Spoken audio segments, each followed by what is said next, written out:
안녕하십니까? 오늘은 시편 23편 강해 12강 마지막 강해입니다. 내가 여호와의 집에 영원히 살리로다에 대해서 살펴보고자 합니다. 이 시편은 여호와는 나의 목자시니라는 자랑스럽고 기쁨의 찬 고백으로 시작을 했습니다.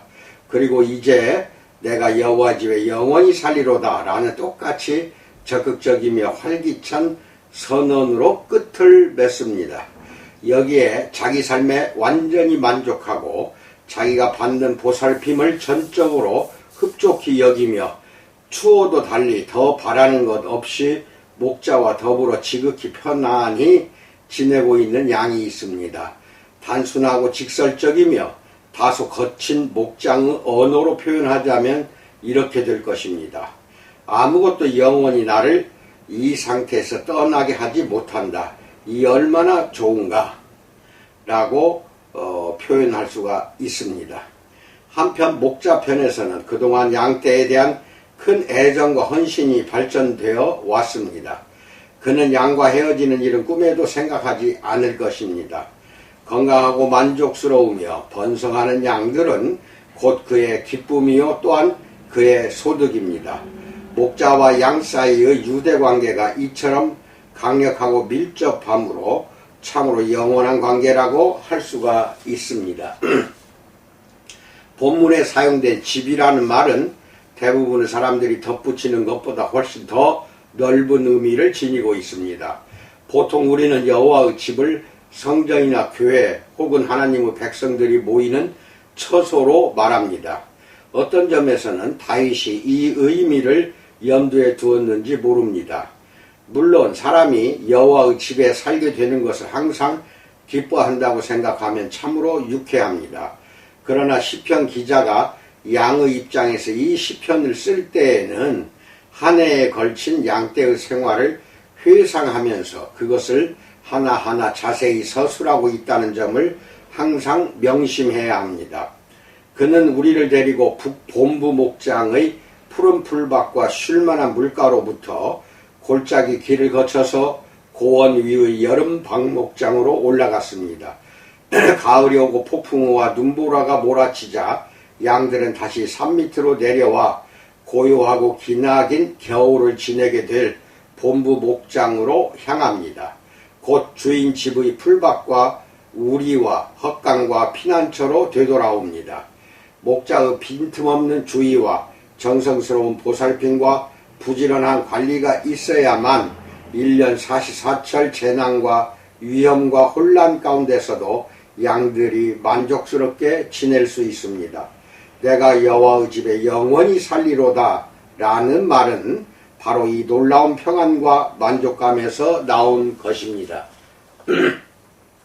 실제로 집이라는 말이 가리키는 것은 선한 목자의 가족, 식구 혹은 양떼입니다. 우리의 주인공 양은 자신이 속한 이 특별한 목자의 소유된 양떼와 더불어 아주 깊은 만족을 누리고 있으므로 더 이상 바랄 것이 없습니다. 이것은 마치 그가 드디어 집에 다시 돌아와 울타리 저편의 보다 덜 행복한 이웃 양에게 자랑하는 것과도 같습니다. 그는 자기가 지내온 놀라웠던 한 해와 주인에 대한 완전한 신뢰에 대해 자랑하고 있습니다. 그리스도인들은 이보다 훨씬 더 자랑하는 양이 되어야 합니다. 우리는 그리스도에게 속한 것을 자랑해야만 합니다. 우리라고 해서 우리 목자가 얼마나 선하신 분인지 다른 사람들에게 마음껏 자랑하지 말라는 법이 있겠습니까? 그리스도께서 인도하신 놀라운 길을 돌이켜볼 때 얼마나 기쁨이 넘치는가요? 우리는 그리스도께서 겪게 하신 힘든 체험들을 기쁨으로 설명해야 합니다. 그리고 그리스도에 대한 신뢰를 거침없이 이야기해야 합니다. 우리가 그분의 양이라서 얼마나 기쁜지 모른다고 떳떳하고 담대히 자랑해야 합니다. 삶에 대한 만족과 평안으로 그분의 식구, 그분의 양떼가 된다는 사실이 얼마나 유익한지를 분명히 보여주어야 합니다. 이 시편의 마지막 구절을 묵상할 때마다 첫 목장에서 기억이 생생하게 떠오릅니다. 찬비가 내리고 싸늘한 바람이 부는 겨울이 왔을 때 이웃 목장의 허약한 양들은 울타리 주변에 모여서서 꽁무니를 폭풍 위에 드러낸 채 나의 양떼가 번성하던 기름진 풀밭을 바라보았습니다. 학대당하고 방치된 그 가련한 양들은 무정한 목자의 소홀한 관리 아래서 아는 것이라고는 고생밖에 없었습니다. 그 양들은 여름 내내 굶주리기 일쑤였습니다. 그들은 질병과 옴과 기생충 때문에 쇠약해질 대로 쇠약해져 있었습니다. 파리들에게 괴롭힘을 당하고 맹수들의 공격을 받아 어떤 양들은 비참할 정도로 허약해져 뼈만 앙상한 몸을 지탱하기도 힘들 지경이었습니다. 그들의 눈에는 혹시라도 울타리를 뚫고 도망칠 행운을 잡을 수는 없을까 하는 희미한 한 가닥의 희망이 항상 서려 있는 듯 했습니다. 이따금 특히 크리스마스를 전후해서 이런 일이 일어나곤 했습니다. 그때는 조수간만의 차가 가장 심할 때여서 간조시에 울타리가 설치된 끝부분까지 물이 빠지므로 그곳 해변을 돌아서 양들이 탈출해 나올 수가 있었습니다. 야이고 굶주린 이웃 양들은 기회를 기다렸습니다. 그러다가 일단 기회가 오기만 하면 해변을 따라 내려가 울타리 가장자리를 돌아 우리 풀밭으로 몰래 들어온 다음 기름진 꼴로 개걸스럽게 줄인 배를 채웠습니다. 그런데 평소에 늘 줄이다가 갑작스럽게 기름진 꼴로 포식하게 되면 종종 탈이 났습니다. 탈이 난 양들은 그야말로 불쌍하고 안쓰럽기 짝이 없었습니다. 소화기관이 이상을 일으켜 설사를 했고 심하면 죽는 경우도 있었습니다. 이슬비가 내리던 어느 날 이웃 양들 가운데 3마리가 울타리 근처의 전나무 밑에 힘없이 쓰러져 있었습니다. 양들은 마치 낡고 색이 바랜 흐물흐물한 회색 자루를 쌓아놓은 듯 했습니다. 뼈만 앙상한 다리는 더 이상 그들의 몸을 지탱해 줄 것 같지가 않았습니다. 나는 그 양들을 외바퀴 손수레에 실어 무정한 주인에게 돌려주었습니다. 주인은 조금의 망설임도 없이 예리한 칼을 꺼내더니 그 자리에서 3마리 다 목을 따버렸습니다. 그 이상 더 무심할 수는 없었습니다.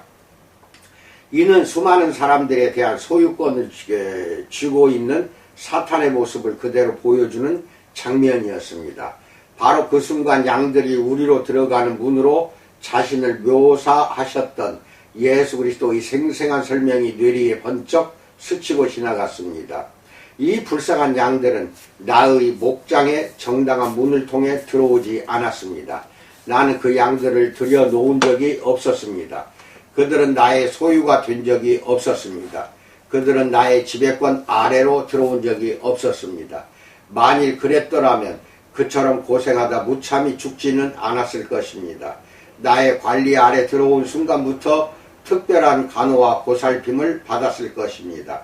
처음에 그들은 건조된 꼴로 제한된 급식을 받았을 것이고 점차 싱싱한 꼴을 제공받아 새 급식과 새 생활 방식에 탈 없이 적응할 수 있었을 것입니다.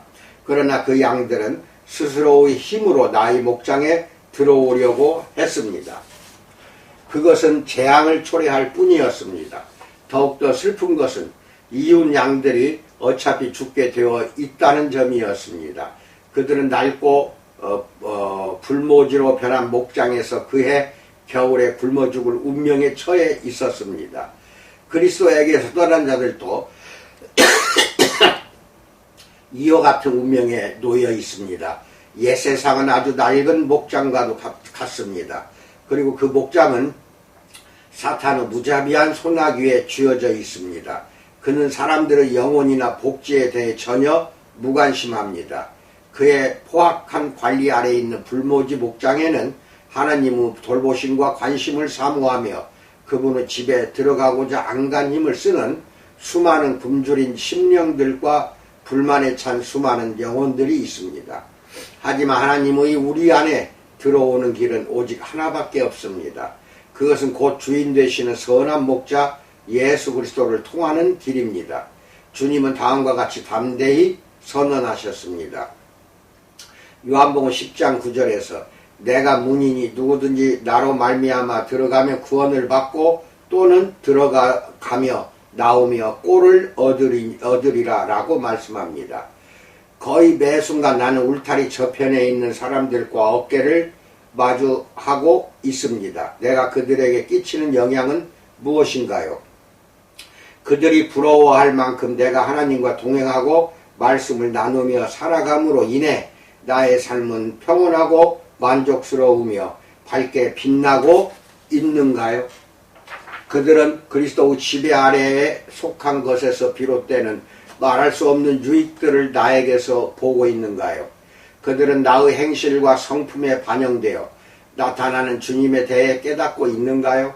나의 삶과 대화는 그들을 주님께로 인도해 영생에 들어가게 하고 있는가요?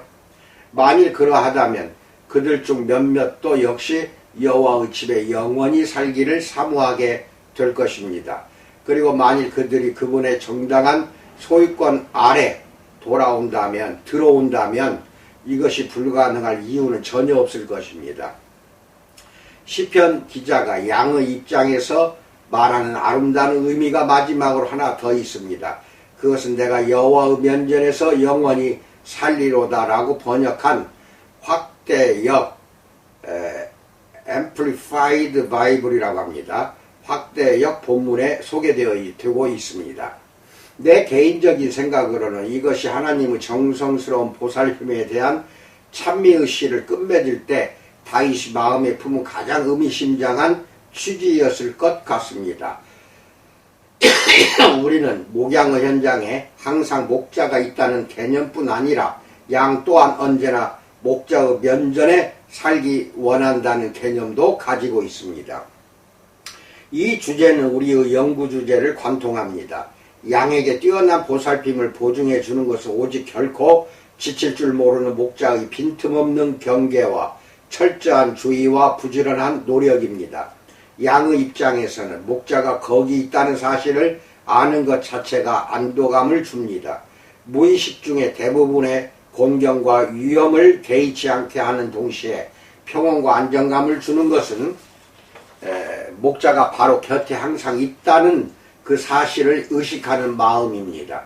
부족함이 없으리라는 것, 풍성한 풀밭이 있으리라는 것, 맑고 쉴만한 물이 있으리라는 것, 신선한 목초지로 인도하는 새 길이 있으리라는 것, 고원 위에서의 안전한 여름이 있으리라는 것, 두려움이 없으리라는 것, 파리와 질병과 기생충으로부터 안전히 구제되리라는 것, 평안함과 만족이 있으리라는 것을 보장해 주는 것은 바로 목자가 항상 양 곁에 함께 있다는 사실입니다. 그리스도인의 삶과 체험에도 정확히 같은 개념과 원리가 적용됩니다. 성공적인 그리스도인의 삶에 관한 주제 아래서의 모든 논의는 결국 하나님의 임재를 항상 의식하는 삶이라는 한마디로 요약되기 때문입니다. 나의 삶 가운데 그리스도께서 임재하신다는 사실에 대한 내적 의식은 내주하시는 성령으로 인해 아주 뚜렷하고 실제적이 될 수 있으며 또한 명백하게 될 수 있습니다. 우리의 행위에 대해 뚜렷하고 분명한 방법으로 말씀해 주시는 이가 바로 성령이십니다. 우리는 그 내적인 음성에 민감하게 반응을 보여야 합니다. 내 안에는 그리스도에 대한 습관적인 의식이 있어서 그분과 협동하여 거룩하고 풍성한 상급을 받는 삶을 살 수 있도록 능력을 줍니다. 내가 그분께 순종하고 그분이 원하시는 대로 움직일 때 내 삶은 만족스럽고 가치 있게 됩니다. 그러한 생활을 계속해 나갈 때 큰 평온을 얻고 신나는 성취의 모험을 하게 됩니다. 이것은 은혜로우신 성령께서 나의 매일의 결정들을 지배하고 관리하며 감독하시도록 할 때 가능합니다. 나는 아주 세세한 일에도 의식적으로 그분의 지도를 청해야 합니다. 그렇게 할 때 보다 광범위하면서도 감동적으로 하나님의 임재를 의식하게 됩니다. 나는 그분의 임재에 둘러싸여 살아갑니다. 나는 그분의 면전에 밝히 드러난 삶을 사는 개방된 사람이요 공개된 개인입니다. 그분은 내가 만나는 모든 환경을 의식하고 계십니다. 그분은 내가 자신에게 속했기 때문에 주의 깊게 관심을 가지고 돌보십니다. 그리고 이것은 영원히 계속될 것입니다. 이 얼마나 놀라운 확신인가요? 나는 여호와의 면전에서 그리고 그분의 돌보심 안에서 영원히 살 것입니다. 주님이 이름에 찬양을 돌릴지어다. 아멘. 이상으로 시편 23편 강해를 모두 마쳤습니다. 여기까지 끝까지 잘 들으신 분들은 깊은 은혜를 받았으리라고 믿습니다. 우리는 한낱 양떼에 속합니다. 우리의 선한 목자이신 예수 그리스도님께서 우리 안에 성령으로 내주하셔서 우리를 항상 인도하시고 돌보고 보호하신다는 것을 믿습니까? 믿었다고 한다면 여러분은 참된 믿음 안에서 이제 오늘부터 더욱더 신앙이 성숙해지고 자라게 될 것을 분명히 확신합니다.